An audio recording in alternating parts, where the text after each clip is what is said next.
कर्मचाऱ्यांच्या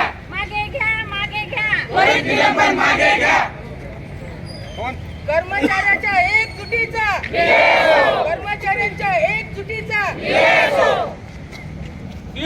मी वर्ग 4 संघटनेचा अध्यक्ष आहे आणि इथं सर्व नर्सिंग ऑफिसर्स, डॉक्टर्स आणि सर्व कर्मचाऱ्यांनी आज काम बंद आंदोलन केलेलं आहे। आमची मागणी एवढीच आहे की कोणालाही कोणतीही म्हणजे शहानिशा न करता आदरणीय जिल्हा शल्य चिकित्सक लखमवार सर यांना तात्काळ निलंबित करण्यात आलेलं आहे। तर ही बाब अतिशय दुर्दैवी घटना आहे असं आम्हाला वाटतं। त्यामुळं सर्व कर्मचारी आज बाहेर निघालेले आहेत।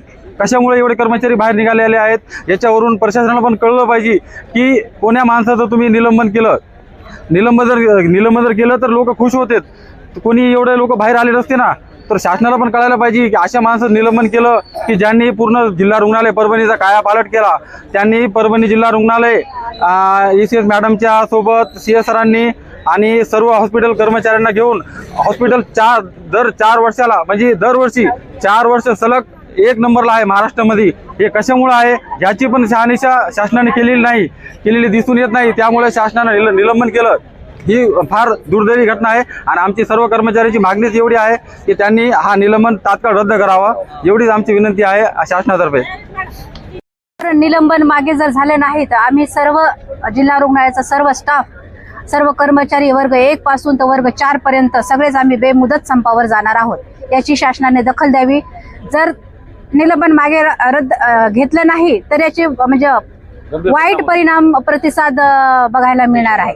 आज जिल्हा रुग्णालय कोणत्या क्रमांकावर आहे सगळे रिव्ह्यू घ्या, तुम्ही सामान्य माणसांचे रिव्ह्यू घ्या की अगोदर जिल्हा रुग्णालय किती घाणीचं साम्राज्य होतं, कोणते सुविधा नव्हत्या।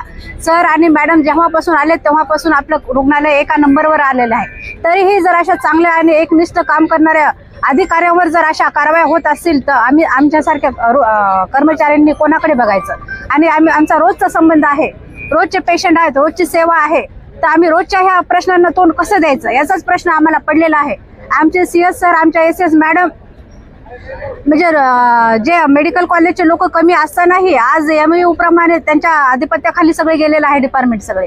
तरी आम्ही आमच्या सिव्हिलच्या सगळ्या स्टाफवर, सगळे डॉक्टर्स आम्ही इमानदारीने काम करत असताना जर आम्हाला असा मोबदला मिळत असेल, आमचं हॉस्पिटल 1 नंबरवर आणलेलं आहे, तरीही त्या बदल्यात आमचा सन्मान व्हायचा, आमच्या सरांचा सन्मान व्हायचा, आमच्या मॅडमचा सन्मान व्हायचा, तर आम्हाला अधोगतीला नेण्यात येत आहे। आमचं खच्चीकरण केलं जात आहे। याचं जर सरांचं जर निलंबन त्वरित मागे नाही घेतलं तर आम्ही बेमुदत संपावर जाणार आहेत। याची शासनाने त्वरित दखल घ्यावी। जिल्हा शल्य चिकित्सक यांच्यावर जे कारवाईचे त्यांनी बडगा जो उपसलेला आहे, खरं तर तो अन्यायकारक आहे। 4 वर्षापासून जेव्हापासून सर आलेले आहेत आपल्या जिल्हा रुग्णालयाचा कायापलट झालेला आहे।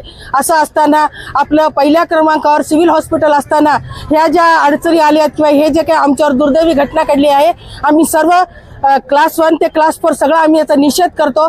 आणि आमची एकच मागणी आहे आपल्यातर्फे की सरांना न्याय मिळाला पाहिजे, आम्हाला न्याय मिळाला पाहिजे आणि सरांचं जे निलंबन आहे तात्काळ रद्द झालं पाहिजे। त्याच्या पाठीमागे काही षडयंत्र वाटते का तुम्हाला? आता तेच आम्हाला काही सांगता येणार नाही, तसं आम्ही बोलू शकत नाही त्या विषयावर। पण एवढं मात्र आहे की आमचा जो विकास झालेला आहे, जर असं होत राहिलं तर कोणताही सक्षम अधिकारी हा सिव्हिल हॉस्पिटल येऊन कोणतेही काम असं व्यवस्थित करणार, त्याला जशी सतत भीती वाटते, त्याची मानसिकता राहणार नाही तर काम करण्याची। आज कोणते विभागाचे तुम्ही? आज सर्वच विभाग इतके जे बंद आहेत, पण सरांनी अपघात विभाग चालू आहे, बाकी सगळे विभाग बंद आहेत आणि सुद्धा त्यांचं काम बंद केलेलं आहे।